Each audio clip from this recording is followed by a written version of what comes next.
Okay, ಇವತ್ತು Ettinahole upper Bhadra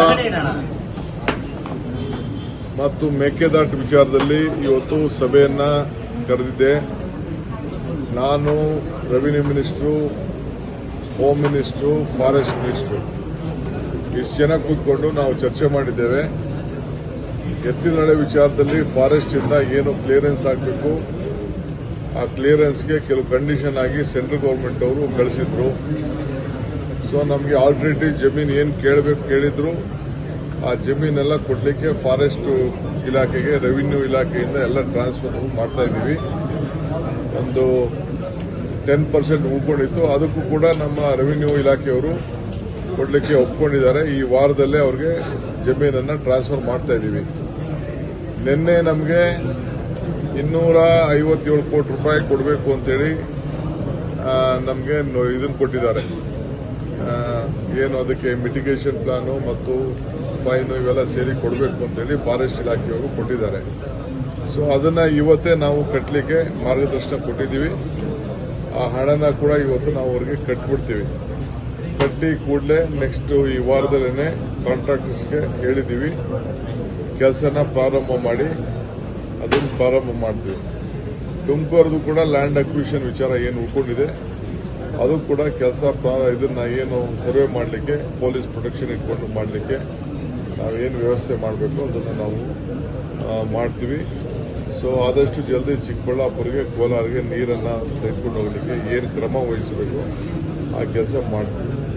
Mekedatu ಸಂಬಂಧಪಟ್ಟಂತೆ ನಾವು ಈಗಾಗಲೇ DPR ಸಿದ್ಧತೆ ಆಗಿದೆ, ಅದನ್ನು ಕೂಡ ಫೈಲ್ ಮಾಡ್ತಾ ಇದ್ದೀವಿ. ಅದಕ್ಕೇನು ಬೇಕೋ ಎಸ್ಟಿಮೇಟ್ ಎಲ್ಲ ಕೂಡ ಸಬ್ಮಿಟ್ ಮಾಡ್ತಾ ಇದ್ದೀವಿ. ಅದಕ್ಕೊಂದು ಕಮಿಟಿಗಳಿದೆ, ಆ ಕಮಿಟಿ ಮುಂದೆ ಹೋಗ್ತದೆ. ನಾವು ಅವ್ರಿಗೆ ಪರ್ಮಿಷನ್ ಕೊಟ್ಟಿದ್ದೀವಿ.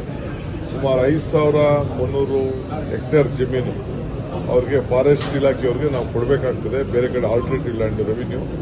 ಅದು ಕೂಡ ಮಾತಾಡಿದ್ದೀವಿ. ನಮ್ಮ ಇವರು ACS ಅವರಿಲ್ಲ, ಅವ್ರು ಬಂದ ತಕ್ಷಣ ಇನ್ನೊಂದು ಮೀಟಿಂಗು ನಾನು ಕೃಷ್ಣ ಬೈರೇಗೌಡರು ಮಾಡ್ತಾ ಇದ್ದೀವಿ. ಎಲ್ಲೆಲ್ಲಿ ಜಮೀನಿದೆ ಆ ರೀತಿ ಫಾರೆಸ್ಟ್ಗೆ ಹ್ಯಾಂಡ್ ಓವರ್ ಮಾಡೋಂಥ ಜಮೀನುಗಳಿದೆ ಅದನ್ನೆಲ್ಲ ಲಿಸ್ಟ್ ಮಾಡಿಕೊಂಡು ಅವ್ರಿಗೆ ಹ್ಯಾಂಡ್ ಓವರ್ ಮಾಡಿ ನಾವು ಮುಂದಿನ ಕ್ರಮ ಕೈಗೊಳ್ತೀವಿ. ಸರ್, ನಾಳೆ ಸಿಟಿ ರೌಂಡ್ಸ್ ಮತ್ತೆ ಕೆಲವೊಂದು ಕಾಮಗಾರಿಗಳ ಉದ್ಘಾಟನೆ ನಮ್ಮ ಭಾಗ್ಯ. ಏನಮ್ಮ ಇಂಥ ದೊಡ್ಡ ವಿಚಾರ ಹೇಳ್ತಾ ಇದ್ದೀನಿ, ನೀನ್ ಯಾವ್ದೋ ಸಣ್ಣ ಸಿಟಿ ಅದಾದ್ಮೇಲೆ ಸರ್ ನಾಳೆ ಇಂಪಾರ್ಟೆಂಟ್ ಅಲ್ವಾ ಸರ್ ಮಳೆ ವಿಚಾರವಾಗಿ? ಮಳೆ ವಿಚಾರ ನಾಳೆ ಈಗ ಕ್ಯಾಬಿನೆಟ್ ಈಗ 3 ಗಂಟೆಗೆ ಚೀಫ್ ಮಿನಿಸ್ಟರ್ ಈಗ ಕರೆದಿದ್ದಾರೆ. ಎಲ್ಲರನ್ನೂ ಕೂತ್ಕೊಂಡು ನಾವು ಮಾತಾಡ್ತೀವಿ ಮಳೆ ವಿಚಾರದಲ್ಲಿ.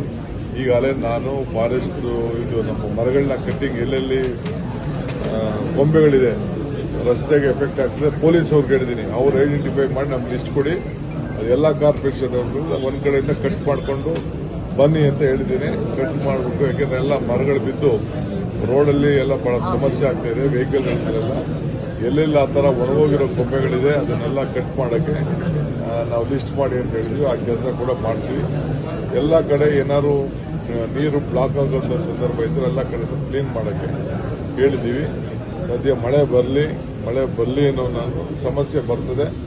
ಆದ ಕೆಲ ಕಡೆ ಎಲ್ಲೆಲ್ಲಿ ಆ ರೀತಿ ಕಾಂಪೌಂಡ್ ನಿನ್ನೆ ಏನು ನಾವು ಐಡೆಂಟಿಫೈ ಮಾಡಿದ್ದೀವಿ ಅಂತ ಕಾಂಪೌಂಡ್ಗಳಿರೋ ಕಡೆ ಎಲ್ಲ ಒಂದು ಗುರ್ತು ಮಾಡಿ ಅಲ್ಲೆಲ್ಲ ಯಾರು ಕೂಡ ಅಕ್ಕಪಕ್ಕದಲ್ಲಿ ಓಡಾಡಕ್ಕಿಲ್ದಂಗೆ ಮತ್ತು ವ್ಯಾಪಾರ ಮಾಡೋಕ್ಕಿಲ್ದಂಗೆ ನಿಲ್ಲಿಸ್ತೀವಿ.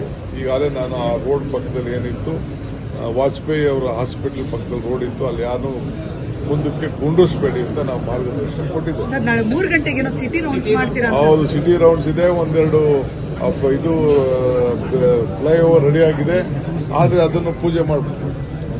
ಅಲ್ಲ, ನಾಳೆ ಏನಾದ್ರು ಈ ರೀತಿ ಐಡೆಂಟಿಫೈ ಮಾಡಿರೋ ಅದು ಕೂಡ ಅದಕ್ಕೆ ಹೋದಂಗೆ ಎಲ್ಲ ಕೆಲಸನು ಪೂಜೆನೂ ಮಾಡ್ಬಿಡ್ತೀನಿ, ಕೆಲವು ಸಿಟಿ ರೌಂಡ್ಸ್ ಮಾಡ್ತೀನಿ. ಕೆಲವೊಂದಿಷ್ಟು ಅಂಡರ್ ಪಾಸ್ಗಳಲ್ಲಿ ಅದರಲ್ಲಿ ಮಣ್ಣು ಸಿಕ್ಕಾಕೊಂಡಿದೆ ಸರ್, ಎಲ್ಲೂ ತೆಗೀತಾ ಇಲ್ಲ. ಅದನ್ನೇ ಕ್ಲೀನ್ ಮಾಡಕ್ಕೆ ಹೋಗ್ತಾ ಇದೀವಿ. ನೀವು ಏನಾದ್ರು ಐಡೆಂಟಿಫೈ ಮಾಡ್ಕೊಡಿ, ಅದನ್ನ ಮಾಡೋಣ.